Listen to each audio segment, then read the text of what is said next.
Reaction just double हो जाएगी,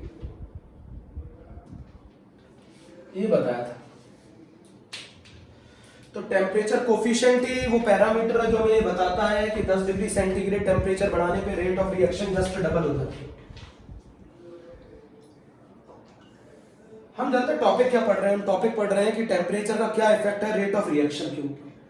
तो टेम्परेचर कोफिशिएंट अप्रोक्सीमेशन मेथड है जो हमें बताता है कि हर 10 डिग्री सेंटीग्रेड टेम्परेचर बढ़ाने पर rate of reaction just double हो जाती है। आप ये भी कह सकते हैं हर 10 डिग्री सेंटीग्रेड टेम्परेचर बढ़ाने पर रेट कांस्टेंट की वैल्यू भी डबल हो जाती है। आप ऐसे भी कह सकते हैं, अरे भैया रेट और रेट कांस्टेंट दोनों एक दूसरे के प्रोपोर्शनल होते हैं ना। रेट और रेट कांस्टेंट बच्चों दोनों एक दूसरे के प्रोपोर्शनल होते हैं। तो हर 10 डिग्री सेंटीग्रेड टेम्परेचर बढ़ाने पर रेट कांस्टेंट की वैल्यू डबल हो जाती है ना बच्चों। हर 10 डिग्री सेंटीग्रेड टेम्परेचर बढ़ाने पर रेट कांस्टेंट की वैल्यू डबल हो जाती है। तो अल्फा क्या है? अल्फा ही तो वो पैरामीटर है जो हमें बताता है, अल्फा वो टेम्परेचर कोफिशिएंट वो पैरामीटर है जो हमें बताता है कि कितने गुना बढ़ जाता है 10 डिग्री सेंटीग्रेड। बच्चों ये 10 डिग्री सेंटीग्रेड पे वैल्यू है, ये वैलिड है। मतलब अगर 10 डिग्री सेंटीग्रेड से टेम्परेचर बढ़ेगा तो आपका रेट ऑफ रिएक्शन जस्ट 2 गुना हो जाएगा। तो टेम्परेचर कोफिशिएंट का मतलब होता है कि Kt plus 10 degree centigrade divided by Kt। बच्चों 10 डिग्री सेंटीग्रेड टेम्परेचर बढ़ाने पर रेट कांस्टेंट की वैल्यू जितने गुना बढ़ जाती है वही कहलाता है टेम्परेचर कोफिशिएंट, वही कहलाता है टेम्परेचर कोफिशिएंट 10 डिग्री। अच्छा, आप ये जो वैल्यू मैंने 2 गुना करी असली में ये टेम्परेचर कोफिशिएंट की वैल्यू है। अल्फा की वैल्यू मोस्टली कितनी ली जाती है बच्चों? 2 ली जाती है। अल्फा की वैल्यू मोस्टली 2 ली जाती है। Most of the chemical reaction के लिए हम अल्फा 2 लेते हैं। अल्फा की जो वैल्यू है वो जनरली बच्चों वो 2 से लेके 3 के बीच में होती है। जनरली ये 2 से लेके 3 के बीच में होती है प्यारे बच्चों। अल्फा की जो वैल्यू होती है वो 2 से लेके 3 के बीच में होती है। तो टेम्परेचर कोफिशिएंट वो पैरामीटर है जो हमें बताता है कि रिएक्शन 10 डिग्री सेंटीग्रेड बढ़ाने पर उसका रेट कांस्टेंट या उसका रेट ऑफ रिएक्शन कितने गुना बढ़ जाता है, वो हमें बताता है टेम्परेचर कोफिशिएंट, जिसको हमने डिनोट कर रखा है अल्फा से। अप्रोक्सीमेशन मेथड है, सिर्फ 10 डिग्री सेंटीग्रेड पे ही लग सकता है। एग्जैक्ट मेथड जो है, एक्यूरेट डिपेंडेंसी जो है के की टेम्परेचर पर, वो आर्हेनियस इक्वेशन बताती है। ठीक है, तो टेम्परेचर कोफिशिएंट देखो मैं आपको बता दूं, हर 10 डिग्री सेंटीग्रेड टेम्परेचर बढ़ाने पर रेट कांस्टेंट की वैल्यू जस्ट डबल हो जाती है। असली में ये जो डबल है ये वैल्यू ही टेम्परेचर कोफिशिएंट की है। टेम्परेचर कोफिशिएंट ने हमको ये बताया है कि 10 डिग्री सेंटीग्रेड टेम्परेचर बढ़ाने पर रेट ऑफ रिएक्शन और रेट कांस्टेंट कितना गुना बढ़ जाता है, उसी को हम लोग टेम्परेचर कोफिशिएंट कहते हैं। ज्यादातर रिएक्शन के लिए 10 डिग्री सेंटीग्रेड बढ़ाने पर रेट ऑफ रिएक्शन जस्ट 2 गुना हो जाती है, सही है। बट ऐसा नहीं है बच्चों कि ऑलवेज, जनरली इसकी जो वैल्यू है वो 2 से लेके 3 के बीच में होती है। कहीं कहीं पे 3 भी दिया जा सकता है, बट अगर क्वेश्चन में मेंशन ना हो तो आप इसकी वैल्यू 2 लेंगे। बोलो जल्दी से, आप इसकी वैल्यू 2 लेंगे। बोलो, हर 10 डिग्री सेंटीग्रेड टेम्परेचर बढ़ाने पर रेट ऑफ रिएक्शन जितने गुना बढ़ जाती है उसी को टेम्परेचर कोफिशिएंट कहते हैं। तो 10 डिग्री सेंटीग्रेड बढ़ाने पर रेट कांस्टेंट और rate of the reaction just 2 गुना हो जाती है। तो ये 2 गुना किसने बताया? यही तो है टेम्परेचर कोफिशिएंट। तो जब 2 गुना बोल रहा है तो इसका मतलब टेम्परेचर कोफिशिएंट की वैल्यू 2 होगी। बच्चों एक चीज बता दो, ये अप्रोक्सीमेशन मेथड है, अप्रोक्सीमेशन एक्यूरेट मेथड नहीं है, और ये सिर्फ 10 डिग्री सेंटीग्रेड के लिए डिफाइन है। मतलब टेम्परेचर 10 डिग्री सेंटीग्रेड के टर्म्स में बढ़ना चाहिए। मान लो ऐसे क्वेश्चन बोल दे कि अगर मैं टेम्परेचर को 10 डिग्री सेंटीग्रेड से 100 डिग्री सेंटीग्रेड बढ़ा दूं तो बताओ रेट ऑफ रिएक्शन कितने गुना बढ़ जाएगा? तो हमारा फॉर्मूला हो जाएगा R2 upon R1 is equals to delta alpha upon delta T upon 10। R2 upon R1, alpha की वैल्यू हम कितनी लेते हैं? 2। डेल्टा T कितना होगा? 90 अपॉन 10। आंसर आ गया R2 upon R1 is equals to 512। R2 आ गया 512 टाइम्स ऑफ R1। तो जब भी 10 डिग्री सेंटीग्रेड के टर्म्स में टेम्परेचर बढ़ेगा आपको यही फॉर्मूला लगाना है बच्चों। 10 के ऑर्डर में अगर टेम्परेचर बढ़ेगा ना तो आपको टेम्परेचर कोफिशिएंट से न्यूमेरिकल सॉल्व करना पड़ता है। सर इक्वेशन कैसी आई? कौन सी? किसका क्वेश्चन है? युवराज। युवराज का क्या क्वेश्चन है?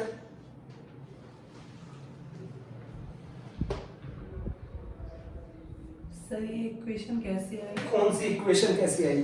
अब लिखिए उसमें R2/R1।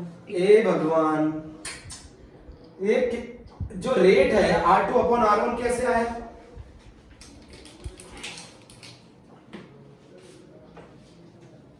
मैं बता रहा हूं।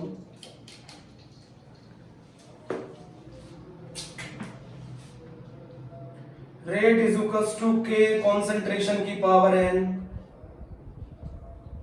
रेट इज प्रोपोर्शनल, अगर कंसेंट्रेशन सेम रखूंगा तो रेट किसके प्रोपोर्शनल हो गया? K के। तो K बढ़ेगा तो रेट बढ़ेगा। K T plus 10 degree centigrade पे कितना होगा K बताओ? एक K है पर्टिकुलर टेम्परेचर T पर और एक K है T प्लस 10 पर। तो बताओ ये कितने गुना बढ़ जाएगा? अल्फा गुना बढ़ जाएगा। बोलो जल्दी बोलो। K T plus 10 alpha K T, जल्दी बोलो। 10 डिग्री सेंटीग्रेड टेम्परेचर बढ़ाऊंगा तो जिस KT जो आपका रेट कांस्टेंट था T टेम्परेचर पे उसका अल्फा गुना बढ़ जाएगा। अल्फा गुना बढ़ जाएगा।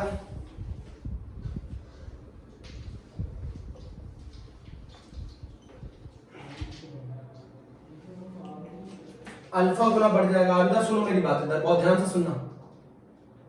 हम मेरी बात सुनो। K temperature, K rate constant है T टेम्परेचर।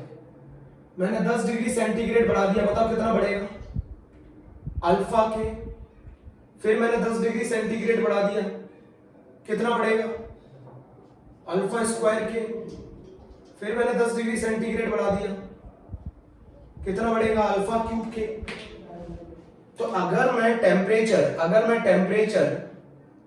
बताओ, अगर मैं टेम्परेचर डेल्टा T अगर मैं 10 डिग्री सेंटीग्रेड से बढ़ा रहा हूं तो मेरा रेट कितने टाइम्स बढ़ जाता है? मेरा रेट कांस्टेंट कितने गुना बढ़ जाता है? अल्फा गुना। तो हम लिख सकते हैं ना K2/K1 is equals to alpha delta T/10। या तो तुम ऐसे करो या फिर ऐसे करो। अच्छा ये बताओ, अगर मैं टेम्परेचर 10 डिग्री से 40 डिग्री सेंटीग्रेड कर दूं, युवराज बताएगा ये, तो बताओ मुझे रेट कांस्टेंट कितने गुना बढ़ जाएगा? रेट कांस्टेंट कितने गुना बढ़ जाएगा अगर मैं टेम्परेचर 10 डिग्री सेंटीग्रेड से 40 डिग्री सेंटीग्रेड कर दूं? तो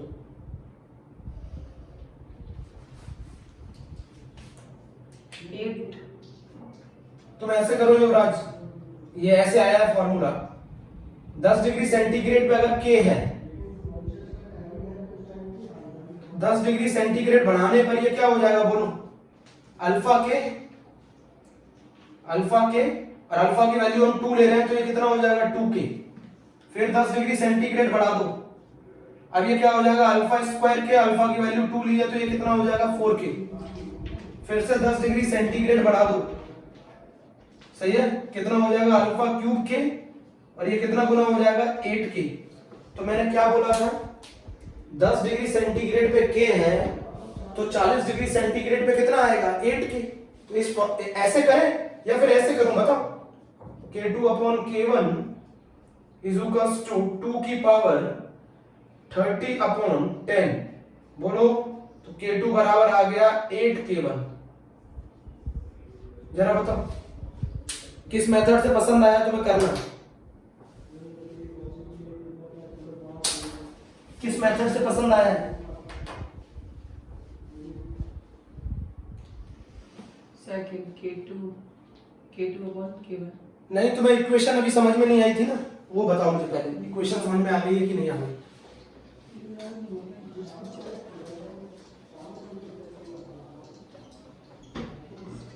ओके सर।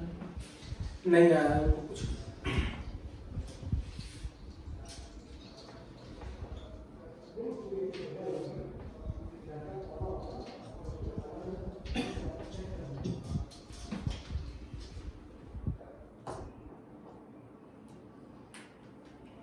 इतना आसान सा तरीका बताया है कि कभी भी 10 डिग्री सेंटीग्रेड के रिस्पेक्ट में अगर टेम्परेचर 10 डिग्री सेंटीग्रेड के ऑर्डर में बढ़ता है तो हम कौन सा फॉर्मूला लगाते हैं, K2 upon K1 alpha delta T upon 10। Alpha की वैल्यू हम कितनी लेते हैं मोस्ट ऑफ द रिएक्शन में, अगर गिवन ना हो तो इतनी लेनी होती है। कौन सा इसमें रॉकेट साइंस का फॉर्मूला बताया है मैंने, बताओ, ध्यान से सुनते हो नहीं। R2 upon R1 is equals to alpha delta T upon 10, या R2 upon R1 is equals to 2 delta T upon 10। मैंने अल्फा की वैल्यू कितनी मानी है, 2 मानी है। ये अप्रोक्सीमेशन मेथड है। 10 डिग्री सेंटीग्रेड के रिस्पेक्ट में अगर टेम्परेचर बढ़ेगा, 10 डिग्री सेंटीग्रेड के ऑर्डर में बढ़ेगा तो ये फॉर्मूला लगाएंगे, वरना नहीं लगाएंगे।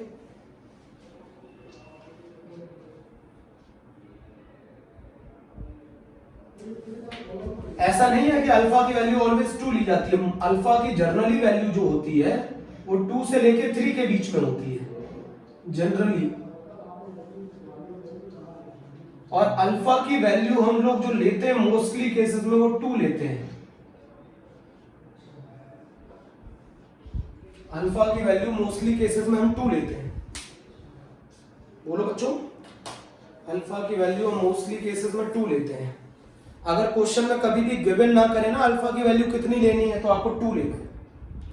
तो टेम्परेचर कोफिशिएंट में अभी किसी को डाउट है तो बोलो, टेम्परेचर कोफिशिएंट में अभी किसी को डाउट है तो बोलो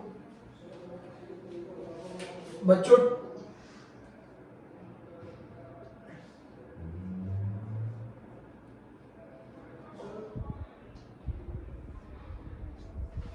टेम्परेचर कोफिशिएंट कितने टेम्परेचर पे डिफाइन किया गया है सर? इसकी वैल्यू 25 से लेके 35 डिग्री सेंटीग्रेड में डिफाइन की गई है।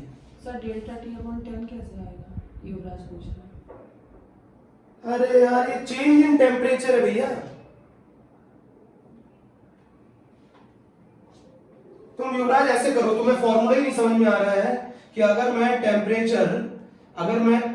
T टेम्परेचर पर रेट कांस्टेंट K ले लूंगा तो इसी की ये शॉर्ट ट्रिक बना दी गई है। तो अगर मैं 10 डिग्री सेंटीग्रेड टेम्परेचर बढ़ाऊंगा तो ये कितना टाइम हो जाएगा, अल्फा के हो जाएगा, फिर 10 डिग्री बढ़ाऊंगा तो ये क्या हो जाएगा, अल्फा स्क्वायर के हो जाएगा, फिर 10 डिग्री सेंटीग्रेड बढ़ाऊंगा ये अल्फा क्यूब के हो जाएगा। तो मैंने कितना डिग्री सेंटीग्रेड बढ़ाया टेम्परेचर, मैंने कितने डिग्री सेंटीग्रेड टेम्परेचर बढ़ाया बताओ मुझे। मैंने कितने डिग्री सेंटीग्रेड टेम्परेचर बढ़ाया तुमसे पूछ रहा हूं मैं। 30। तो 30 से कितना आ रहा है, क्या तुम ऐसे करना चाहोगे हर बार? इसी चीज को ऐसे लिख दिया गया है, K2 निकालना है, K1 T टेम्परेचर पे कितना है, K है। अल्फा कितना टेम्परेचर बढ़ाया तुमने, 30 डिवाइडेड बाय 10 कितना आ गया ये, K2 is equals to alpha cube into K। ये क्या आ रहा है, सेम तो आ रहा है। हाँ, इसी चीज को करने का ये तरीका है। तुमने टेम्परेचर कितना बढ़ाया है डिवाइडेड बाय 10 तो उतने गुना अल्फा टाइम्स बढ़ जाएगा रिएक्शन।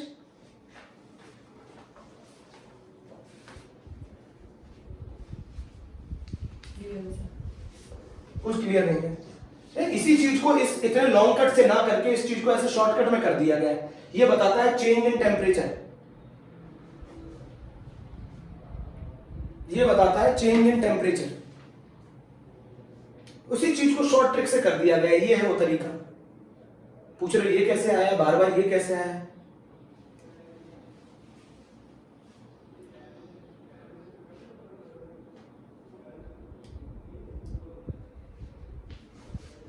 आ गया कि नहीं आ गया, फिर से बताओ।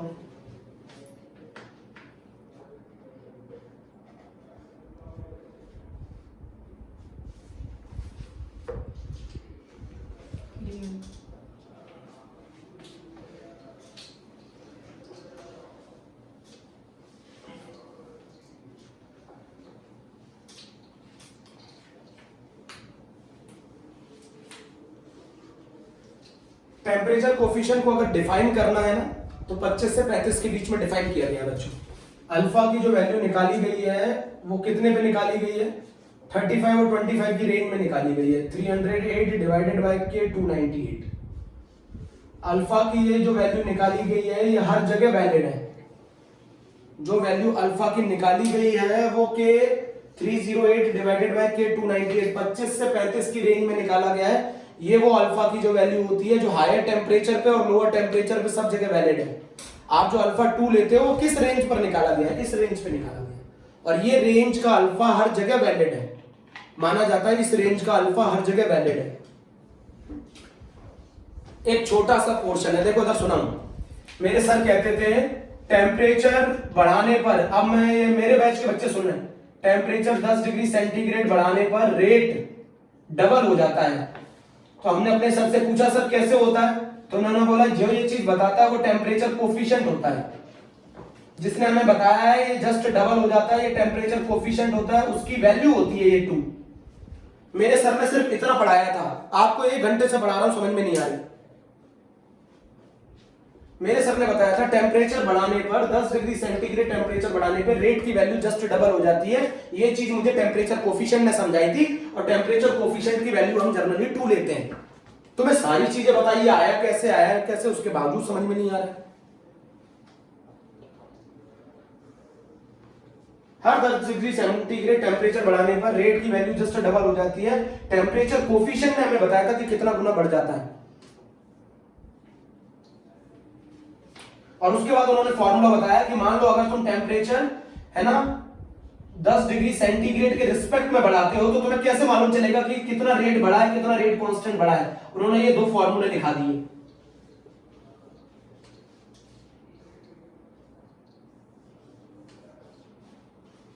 इतना पढ़ाया गया था मुझे 5 मिनट में।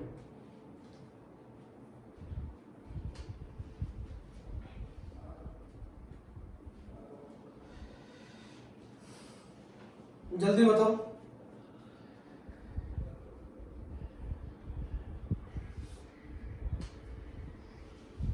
फिर से वही क्वेश्चन होगा, इक्वेशन आई कैसे?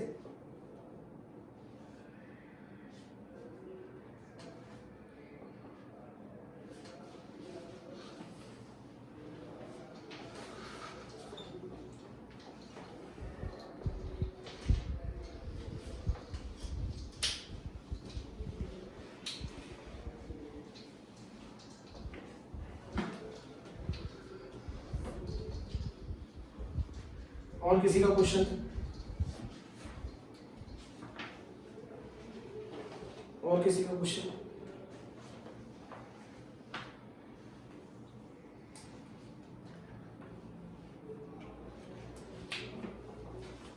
ये तो अप्रोक्सीमेशन था। एक्यूरेट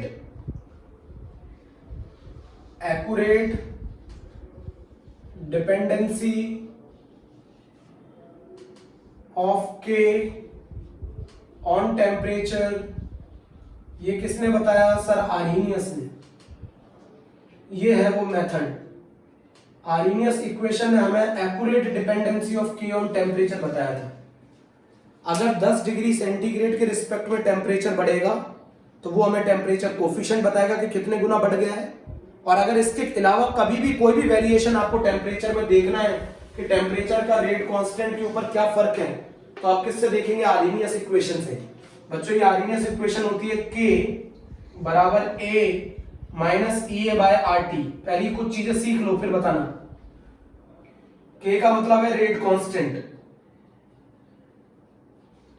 A का मतलब है pre exponential factor. Pre exponential factor, Arrhenius constant, pre exponential factor, Arrhenius constant, frequency factor.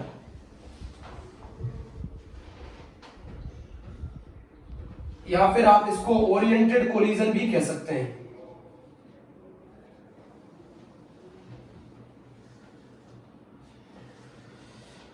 Pre exponential factor, Arrhenius constant, frequency factor, oriented collision. बच्चों इसको कहा जाता है एक्सपोनेंशियल फैक्टर, और ये इससे पहले आता है इसलिए इसका नाम है pre exponential factor.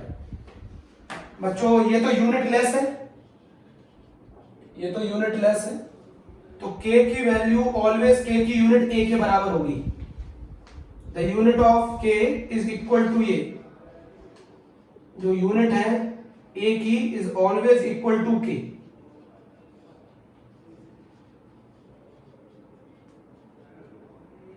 The unit of A is always equal to K. बच्चों ये जो ई होता है ना, ये एक्टिवेशन एनर्जी होती है, समझा रहा हूं, ये एक्टिवेशन एनर्जी होती है। आर का मतलब होता है यूनिवर्सल गैस कांस्टेंट, आर का मतलब होता है यूनिवर्सल गैस कांस्टेंट। टी का मतलब होता है टेम्परेचर इन केल्विन। नोट कर लिया? ये क्या बताता है? एग्जैक्ट डिपेंडेंसी बताता है, एग्जैक्ट डिपेंडेंसी बताता है। ये यूनिवर्सल गैस कांस्टेंट है, आर की वैल्यू जूल में होती है 8.314 joule per mole per kelvin. R की वैल्यू कैलोरी में होती है 2 कैलोरी पर मोल पर केल्विन। आर की वैल्यू होती है 8.314 joule per mole per kelvin और आर की वैल्यू होती है 2 कैलोरी पर मोल पर केल्विन। बच्चों ये लिख लो, आर की वैल्यू 2 होती है, 8.314 को अगर हम सॉल्व करेंगे तो ये 25/3 भी होता है। 8.314 को सॉल्व करेंगे तो ये 25/3 भी होता है। जल्दी करो, इतना पहले समझ में आया? तो अगर आप एक्यूरेट डिपेंडेंसी देखना चाहते हैं के की टेम्परेचर पे, तो वो सर आर्हेनियस ने बताई थी। और अगर आप 10 डिग्री सेंटीग्रेड के टर्म्स में वेरिएशन पता करना चाहते हैं कि के पे कितना इफेक्ट आएगा टेम्परेचर का, तो वो आपको टेम्परेचर कोफिशिएंट ने बताया था। समझ में आ गया इतना? के बराबर रेट कांस्टेंट होता है, ए का मतलब प्री एक्सपोनेंशियल फैक्टर है, आर्हेनियस कांस्टेंट है, फ्रीक्वेंसी फैक्टर है, ओरिएंटेड कोलिजन। ई की power minus E A by R T.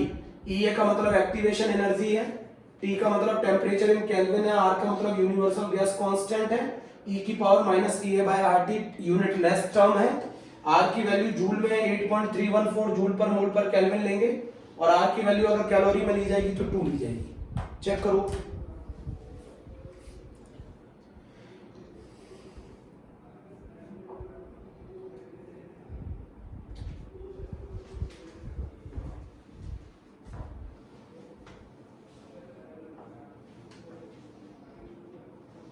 क्या बता रहे हैं? क्लियर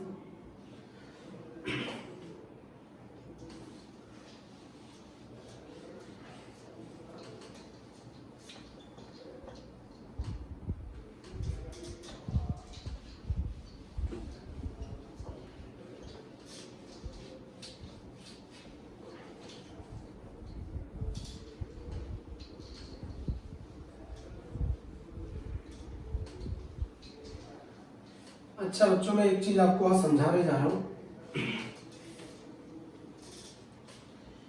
और वो चीज ये है कि सबसे पहले आप ये समझने की कोशिश करिए, आज जो हम एक कर्व पढ़ने जा रहे हैं वो है Maxwell Boltzmann energy probability distribution curve.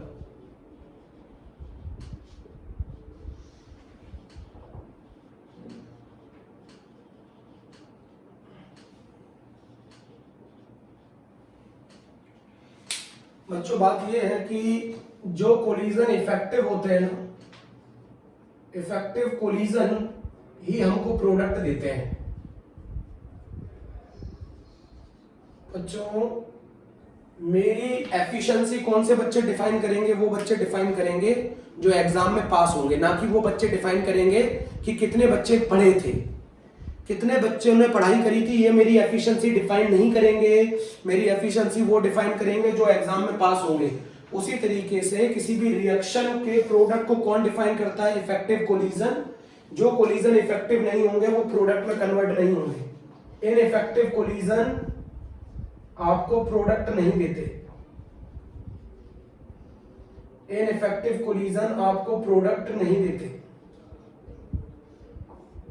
तो जो कोलिजन आपका इफेक्टिव होगा वही आपको प्रोडक्ट देगा, जो कोलिजन इनइफेक्टिव होंगे वो आपको प्रोडक्ट नहीं देंगे। इफेक्टिव कोलिजन आपको प्रोडक्ट देते हैं, इनइफेक्टिव कोलिजन आपको प्रोडक्ट नहीं देते। तो इफेक्टिव कोलिजन होने के लिए, इफेक्टिव कोलिजन होने के लिए रिएक्टेंट मॉलिक्यूल को दो बैरियर को ओवरकम करना पड़ता है। एक तो उनके पास एक सफिशिएंट अमाउंट में एनर्जी होनी चाहिए, उस बैरियर को बोलते हैं एनर्जी बैरियर, और एक उनके पास एक प्रॉपर ओरिएंटेशन होना चाहिए। दूसरा बैरियर है ओरिएंटेशन बैरियर। अगर रिएक्टेंट मॉलिक्यूल के पास जो एनर्जी है, अगर वो नेट एनर्जी थ्रेशोल्ड एनर्जी से कम है, तो वो उस बैरियर को ओवरकम नहीं कर पाएंगे। बच्चों, रिएक्टेंट को प्रोडक्ट में कन्वर्ट होने के लिए, रिएक्टेंट को प्रोडक्ट में कन्वर्ट होने के लिए इस बैरियर को ओवरकम करना पड़ता है, इस बैरियर को ओवरकम करना पड़ता है। अगर रिएक्टेंट मॉलिक्यूल जब तक एनर्जी वाइज इस बैरियर को ओवरकम नहीं करेंगे, तब तक वो प्रोडक्ट में कन्वर्ट नहीं होंगे। ये एनर्जी और ये प्रोग्रेस ऑफ रिएक्शन। बच्चों, रिएक्टेंट मॉलिक्यूल को प्रोडक्ट में कन्वर्ट होने के लिए इस बैरियर को ओवरकम करना पड़ेगा, इस बैरियर को। तो जो ये नेट एनर्जी है ना, ये नेट एनर्जी जो कि इस रिएक्शन को करने के लिए चाहिए, ये कहलाती है थ्रेशोल्ड एनर्जी। बच्चों, रिएक्टेंट से प्रोडक्ट में कन्वर्ट होने के लिए रिएक्टेंट मॉलिक्यूल को जो एनर्जी चाहिए वो कहलाती है आपकी थ्रेशोल्ड एनर्जी। कम से कम रिएक्टेंट मॉलिक्यूल के पास इतनी एनर्जी होनी चाहिए, तब जाके उनका कोलिजन प्रोडक्ट में कन्वर्ट होगा। अब आपको मालूम है पहले से, कुछ तो रिएक्टेंट मॉलिक्यूल के पास कुछ तो एनर्जी पहले से होती है, इसके अलावा जितनी चाहिए मिनिमम अमाउंट में बाहर से लेनी पड़ेगी, वो कहलाएगी एक्टिवेशन एनर्जी। बच्चों, मैं पिछले टर्म पे भी समझाया था, नेट 140 नंबर चाहिए आईआईटी का एग्जाम क्वालिफाई करने के लिए। ये थ्रेशोल्ड एनर्जी है, ये थ्रेशोल्ड एनर्जी है, और नेट इतनी 140 नंबर चाहिए, ये थ्रेशोल्ड एनर्जी है। और बच्चा 110 नंबर लेकर आ गया है, उसको बाहर से कितनी एनर्जी देनी पड़ेगी मिनिमम, ये एक्टिवेशन एनर्जी है। तो किसी रिएक्शन को होने के लिए रिएक्टेंट मॉलिक्यूल के पास मिनिमम कितनी एनर्जी होनी चाहिए? थ्रेशोल्ड एनर्जी के बराबर या उससे ज्यादा होनी चाहिए। थ्रेशोल्ड एनर्जी से बराबर या उससे ज्यादा एनर्जी होगी रिएक्टेंट मॉलिक्यूल के पास, तब जाके उनका कोलिजन इफेक्टिव होगा। और थ्रेशोल्ड के बराबर लेकर आने के लिए इनको जो बाहर से एनर्जी लेनी पड़ेगी मिनिमम अमाउंट में, वो कहलाएगी एक्टिवेशन एनर्जी। अरे बच्चों, भैया एक्टिवेशन एनर्जी नेट एनर्जी है, वो थ्रेशोल्ड एनर्जी नेट एनर्जी है, और activation energy minimum amount of energy है जो कि रिएक्टेंट मॉलिक्यूल को चाहिए उस बैरियर को ओवरकम करने के लिए। तो जो नेट एनर्जी है वो तो इतनी चाहिए, इस रिएक्टेंट मॉलिक्यूल को नेट इतनी एनर्जी चाहिए, बट तो सारी तो उसको चाहिए नहीं होती, कुछ तो उसके पास ऑलरेडी होती है। अरे भैया, 140 नंबर आईआईटी का एग्जाम क्वालिफाई करने के लिए चाहिए, 110 नंबर बच्चा ले आया है, उसे बाहर से कितने और देने पड़ेंगे नंबर? तो minimum amount of energy which is required to cross the energy barrier is known as क्या? Activation energy. Activation energy minimum amount of energy है जो कि रिक्वायर्ड है ताकि हम इस बैरियर को ओवरकम कर सकें। कम से कम इतनी एनर्जी रिएक्टेंट मॉलिक्यूल को और चाहिए इस बैरियर को क्रॉस करने के लिए, उसे बोला जाता है एक्टिवेशन एनर्जी। नेट एनर्जी जो चाहिए भैया, नेट, वो थ्रेशोल्ड है। क्या क्वेश्चन है?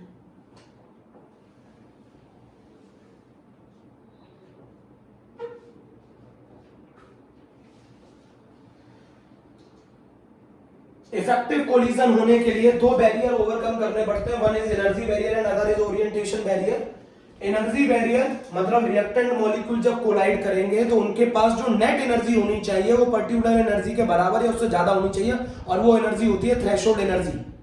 और थ्रेशोल्ड एनर्जी के बराबर रिएक्टेंट मॉलिक्यूल को अपनी एनर्जी लेकर आने के लिए जो minimum amount of energy required है उसे बोला जाता है एक्टिवेशन एनर्जी।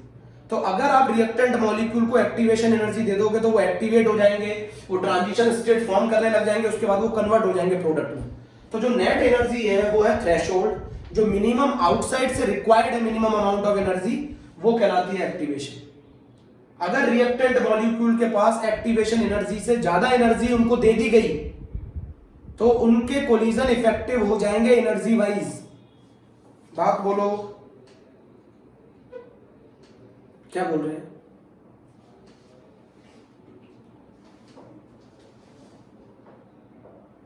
कोई डाउट बोलो।